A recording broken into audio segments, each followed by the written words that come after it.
Ladies and gentlemen, please welcome Josh Pitman, Priory Direct Managing Director. This session highlights the scale of the e-commerce delivery network and shows retailers how to minimize the impact of their supply chains on the planet. Welcome, Josh. Thank you very much, and thanks everyone who's made it over to see me speak today. I'm going to talk a little bit about sustainability, and specifically in the e-commerce sector. I think it's something that we all need to be aware of, and it's a very fast-growing industry, as I hope to highlight to you. I think you're probably all aware, but I want to talk to you about the impact of that and what strategies are available to potentially mitigate some of that and reduce the impact of that fast-growing industry. So, firstly, this is me. I'm the Managing Director at Priory Direct. I studied sports science at Uni, and I am interested in sustainability, social consciousness, packaging, and the power of business for good. I spend a lot of time outside with my hobbies, which was why it was natural for me to start focusing on sustainability in my career. Priory Direct is a sustainable packaging retailer in the UK. We supply 21,000 businesses with their packaging. We're a certified B Corp. We're carbon neutral with scope 1 and 2 emissions being offset. And we're also focusing on being net neutral by 2030, which is a little bit more complex, takes into account your scope 3 emissions total life cycle of your products. We've helped over 6,000 retailers in the UK reduce the footprint of their operations and supply chains. We've protected over 5 million square metres of rainforest in the last 12 months and given £40,000 to our charity partners. I'll talk a little bit more about that because they're part of the mitigation strategies that I really recommend people consider. So, I've always been told to tell people what I'm speaking about and who I'm from and all of that. So firstly, introduce myself, introduce Priory Direct, tell people what I'm going to say. So I'm going to tell you how big the UK e-commerce market is, because I think a lot of people aren't aware just how big that industry is. I'm also going to talk to you about what the supply chain behind that industry is, how those goods reach us, and just how much waste is being generated in that space. And then I'm going to ask the question, is it sustainable? You might be able to guess the answer to that. And I'm going to talk through the opportunities to improve that I think all retailers of all kinds can embrace in one way or another. And there is a little space at the end for questions, if I don't rush through this too slowly. So just, if there's anything that you want to ask, please prepare it, and I'll be really happy to take any open questions. So, firstly, how big is the UK e-commerce market? And I think what I would normally do at this point is I tend to ask people to put their hands up and put them down, depending on how long ago it was that they'd ordered online. We normally don't get past 6 months with any hands still up in the audience. And the truth is that 82% of the UK population ordered at least one product online in 2021.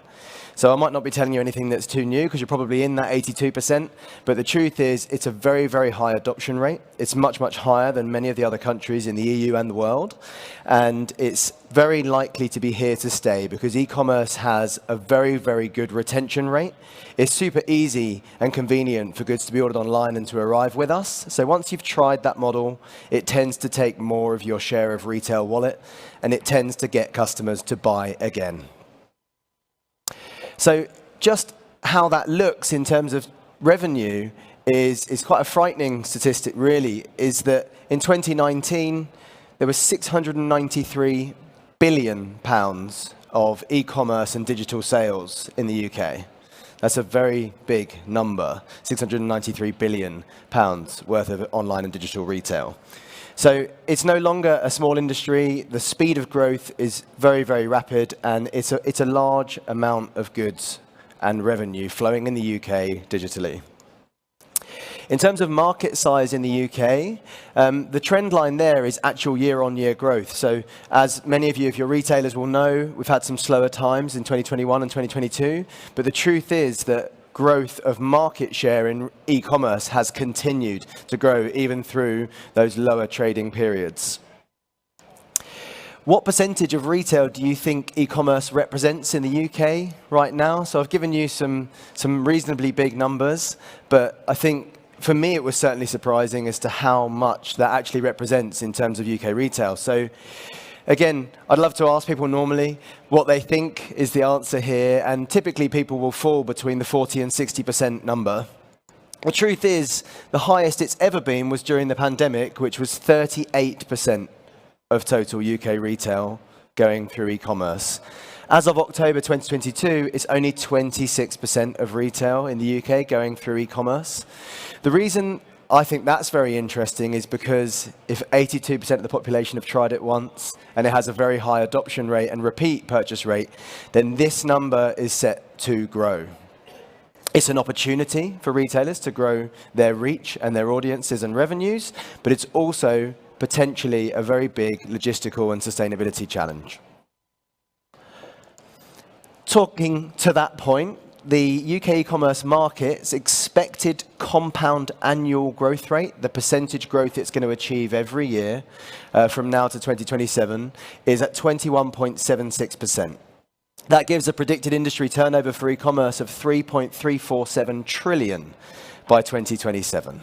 So it's easy to understand that any of the sustainability challenges associated with this market now are likely to get significantly larger over the next 5-year period. So I wanted to show everyone a little bit about how those goods get to us, because I think as retailers and consumers, we're very used to using the infrastructure that's around us.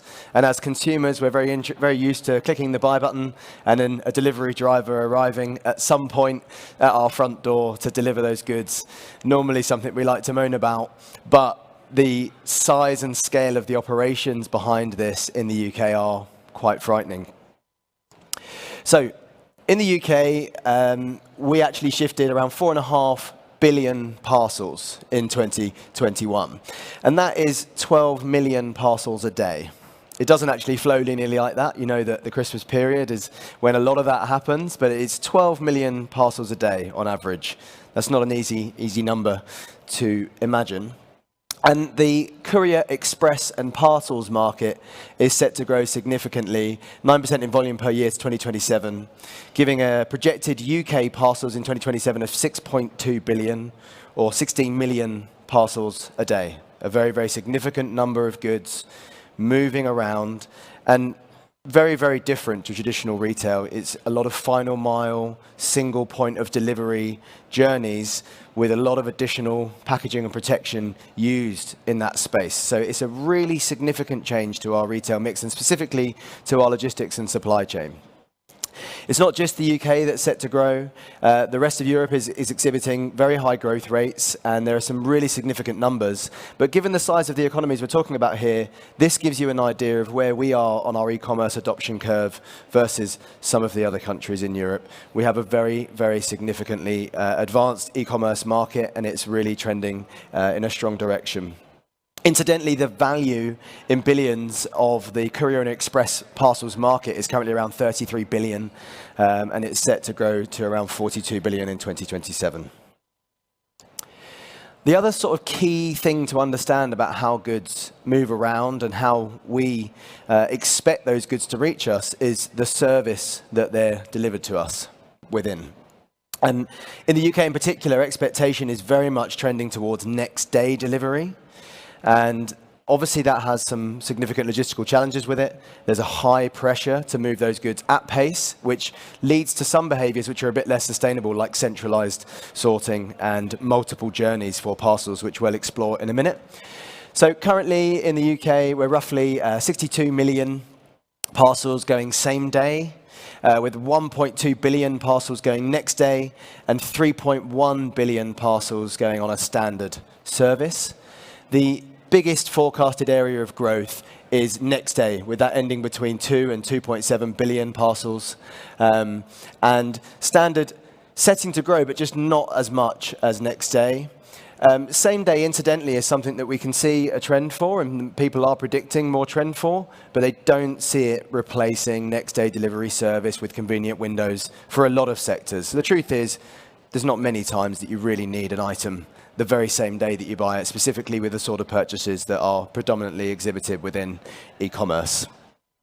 Similar profiles across France and Spain as well. France have a much higher adoption of standard, and that's because they have a very high level of locker box infrastructure, which is a really, really sustainable model that I'll talk about shortly. Instead of one courier vehicle doing delivery journeys to hundreds of households, it can do hundreds of households and deliveries journeys to one point. And those can be powered by public transport and feet, which is a much more sustainable way to do that final mile delivery piece. So France really setting a great standard there. The other thing that has a sort of significant bearing on this conversation is where those goods come from and how they reach you. What's interesting is at the minute, we very much fulfill from warehouse in the UK, but with the enabling of data through the internet and through modern platforms, a lot of retailers are now starting to consider using store inventory for fulfillment and giving live access to that inventory to consumers online who would like to be able to see if that product is in their local store and click and collect it, possibly on a same-day basis. And also not potentially taking on the overhead of a large logistics network when small retailers can ship from store, use their own inventory, and take advantage of that disparate model, which is really a software-enabled change. So we do expect to see some fairly significant growth in the from-store fulfillment operations within the UK. At the minute, we're looking between 11 million parcels delivered like that, going up to sort of 260 million parcels going same day. But again, next day, the highest growing sector.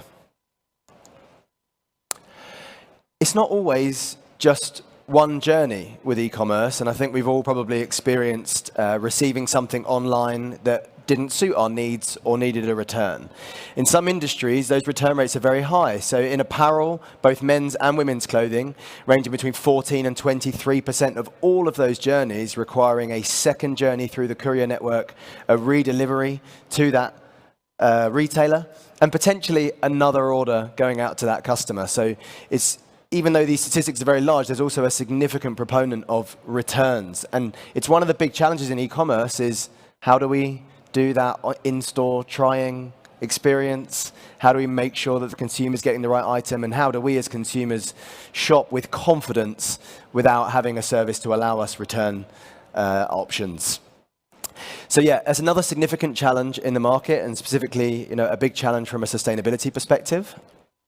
There are also 4 other common reasons that I'm sure all of us have experienced in one way or another for why there's another journey. So failed first delivery, redelivery required. Failed first delivery, collection by customer. That's you going out in your vehicle or your transport to make another delivery. Late delivery, so not delivered within the expected time window, or order lost.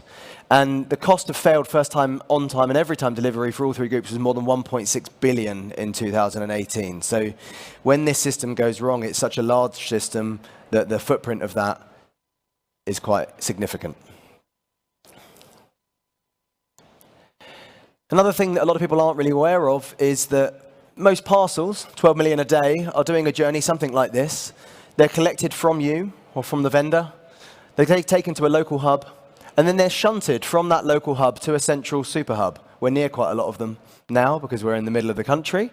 And they're then shunted from that super hub back to a local hub, which then goes from a local hub to a delivery depot, and then from the delivery depot to you on its final mile journey. So the mileage of the average parcel in e-commerce is actually quite surprising. The only freight that doesn't do this is freight within the same postcode, depending on the courier. So if you're local to me, you'd be in a TN postcode. Those local depots will only remove the freight for their own delivery vehicles. Even if you're in the depot next door, you're going to Midlands, you're coming back down, you're going on multiple vehicles. So there's an awful lot of parcel mileage. This is, incidentally, a very efficient way to handle parcels at scale, but with AI and sorting technology, this could easily be significantly changed within the UK. I actually included this because I don't know if any of you have ever seen a super hub. I wonder if the gents could help me play this because I'm not sure what button to hit.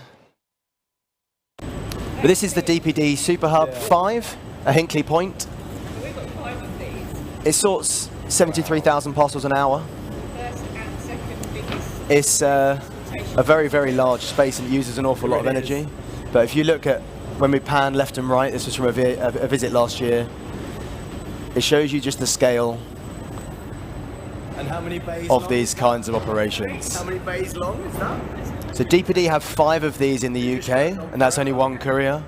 A lot of the other couriers have super hubs as well, and they're unbelievably impressive operations. But again, when you click that buy button, and it ends up at your door, you're probably not aware that a parcel has been on this journey, been handled in a facility like this, and an awful lot of energy is used to move that parcel around and get it to you. So is it all sustainable? The most tempting answer is just no. But the truth is, it's probably a little bit worse, which is that the data available on this sector is really very low, and probably too low to draw any amazingly insightful conclusions. But there are some stats that are pretty frightening, which is that we've got 4.1 million licensed vans in the UK in 2019, driving 55.5 billion miles a year. Less than 2% of those are ultra-low emission vehicles as of 2022, so there's an awful long way to go before that's decarbonised. And the actual footprint of logistics within the UK and transport is now one of the highest emitting sectors, as you can see, the blue line. And the dip in 2020 wasn't because we've revolutionized our transport sector, it was because of the reduction in transport for a lot of reasons because of COVID-19. So it's a really, really significant challenge. And then, I'm sorry, this is becoming really depressing. I don't want to be, there is positive at the end, but also what about the materials? You know, there's an awful lot of packaging waste. I think if any of you have walked around your local area during the last couple of years, you'll see those recycling bins, at least they are recycling bins, but you'll see there's an awful lot of waste being generated by this industry. And again, it's another great opportunity to improve. One significant challenge, and this is something I'd love you all to take away from here as retailers, is to stop using plastic, because the infrastructure to recycle it just isn't there yet. It can have a potential to be a good regenerative and reusable material, but at the minute our infrastructure just isn't there, and specifically when it comes to this. So delivery increases the demand for flexible plastic, and effectively what we're talking about here is LDPE, shrink and stretch films. So that's your poly mailers and your pallet wrap and your flexible soft plastics. 1.5 megatons of that was produced by the consumer sector in 2019. And okay, so is this a problem? We all put our plastic in the recycling bin, and you know, just how good is the journey downstream of that? Well, the UK actually, on a global stage, are pretty good here. So we're achieving something around 50% plastic recycling rate in 2020. A lot of that's exported, and the level of responsibility and accountability in that space is interesting. And so we have to question some of these statistics, but the key thing that I want to talk about is LDPE and films. So in the UK, in 2019, we generated 665,000 tons of this kind of waste, and the total recycling capacity for that is only 220,000 tons, and of which only 5% is available for the municipal market. So there's only 10,000 tons of recycling available for LDPE from the municipal space.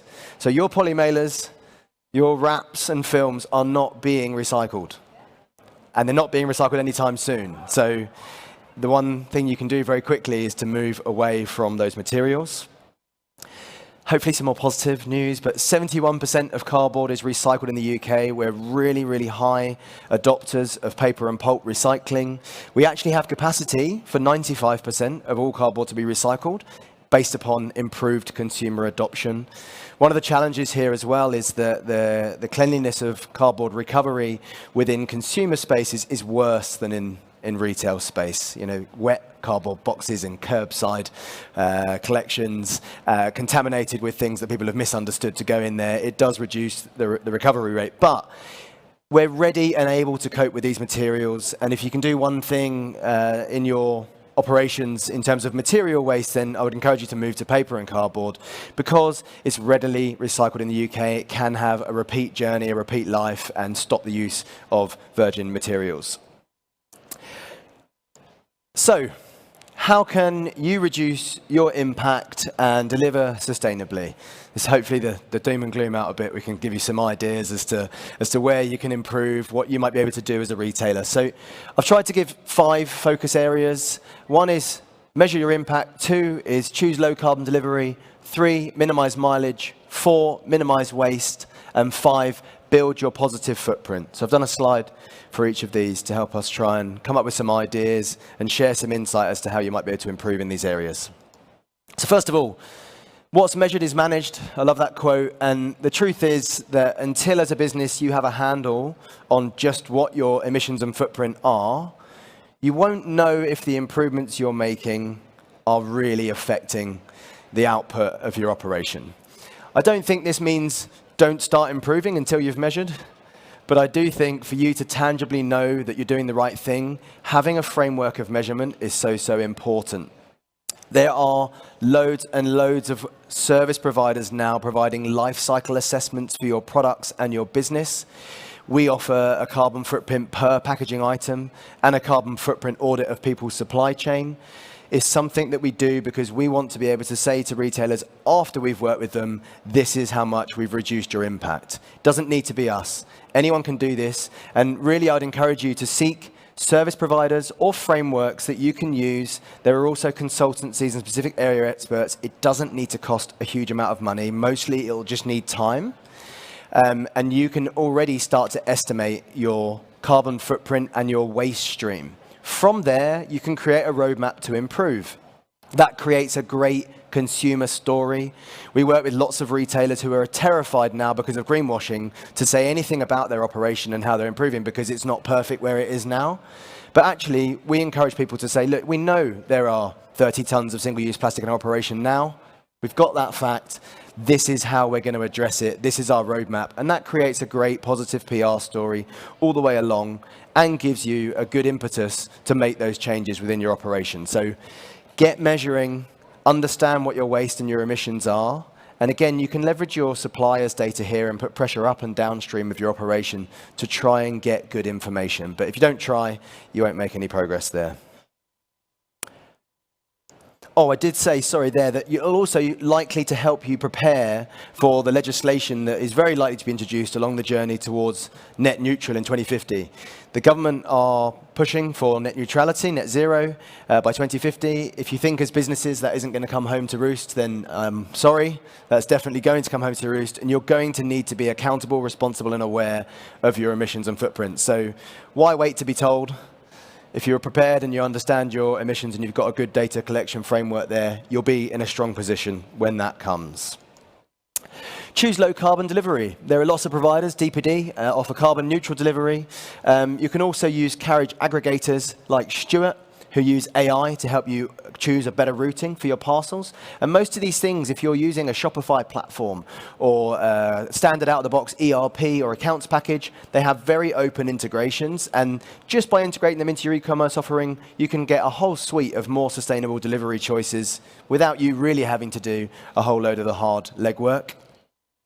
Offer click and collect and locker box services. Again, you can use an aggregator like Stuart or Metapat. They will allow you to integrate with these couriers, but specifically in urban areas, locker boxes are fantastic and they're really popular with consumers who live in urban areas. So I would consider that as a really good option. And again, you can tell a great story as to the carbon footprint you might be saving by offering that option. Encourage adoption of electric vehicles throughout the supply chain, and encourage the use of human-powered delivery and collection. You know, they've got these e-bikes now in cities becoming very popular.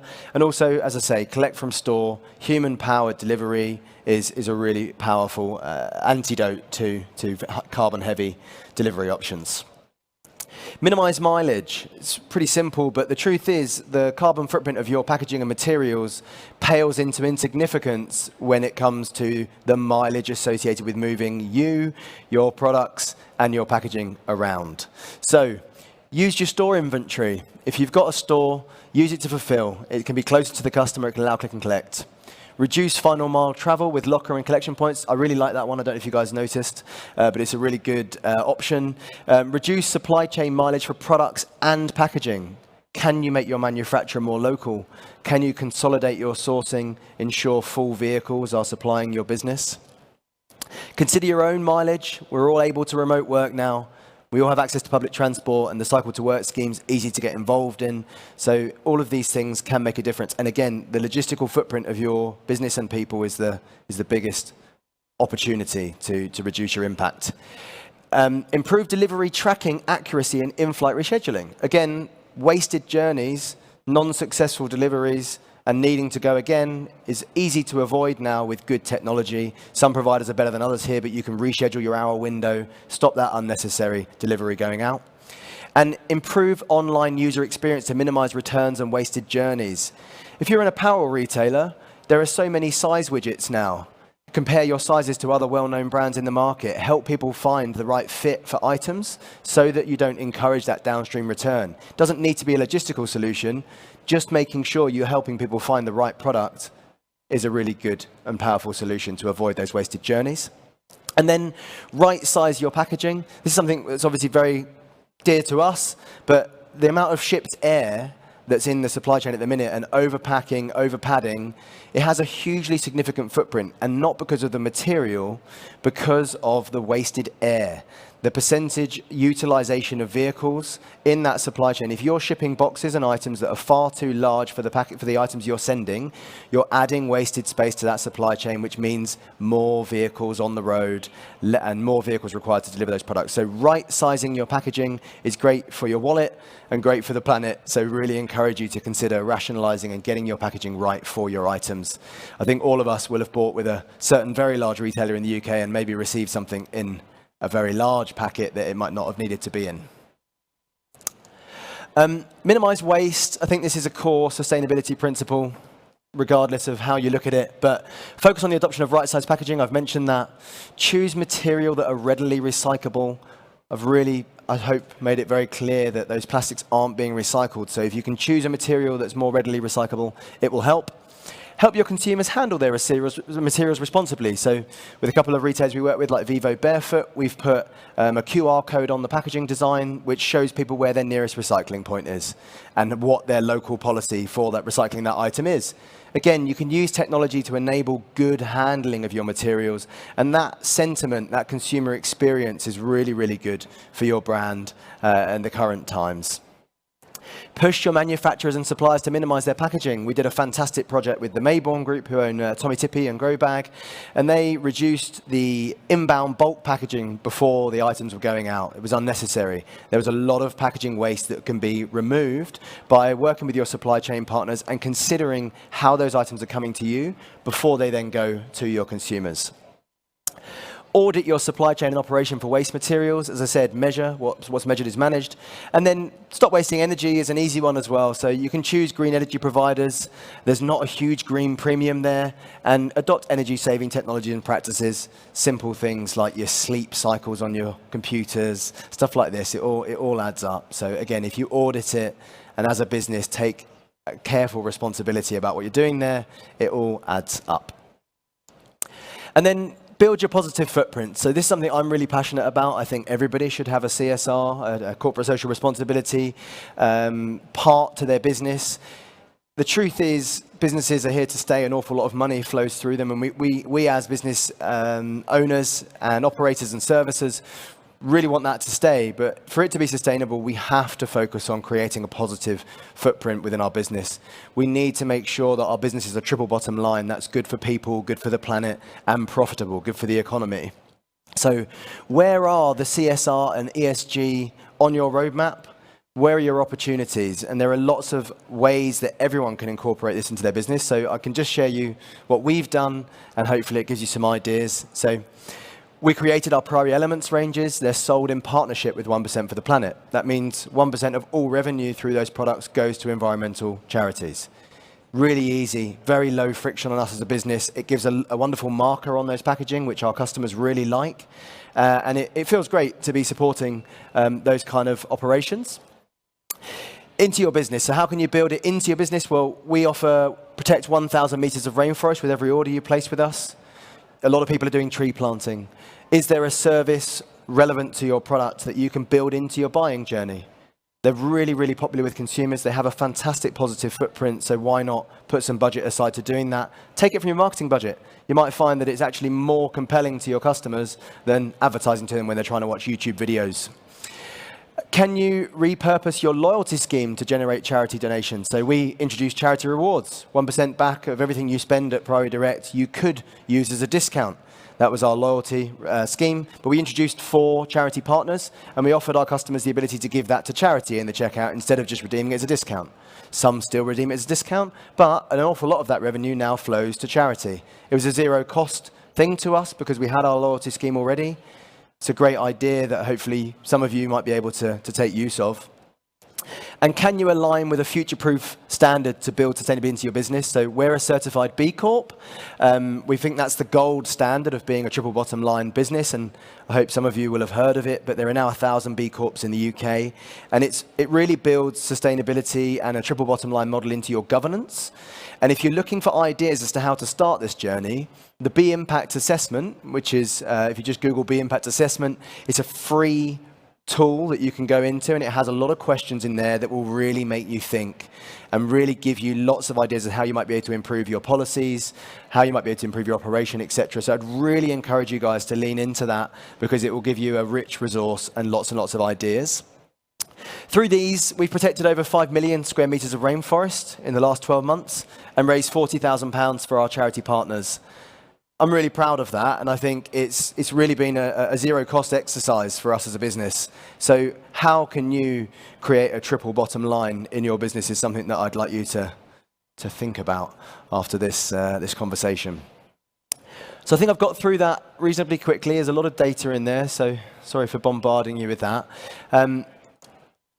If anyone has any questions, I've got another 10 minutes. I'm very happy to answer them. And I'd really like to hear them. So thank you very much.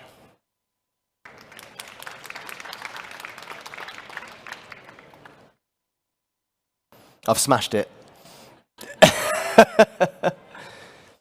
Well, if anyone would like to ask me, then if you take my email address up the top there and scan the QR code, that's how you can reach out to us. Thank you very much all for your time.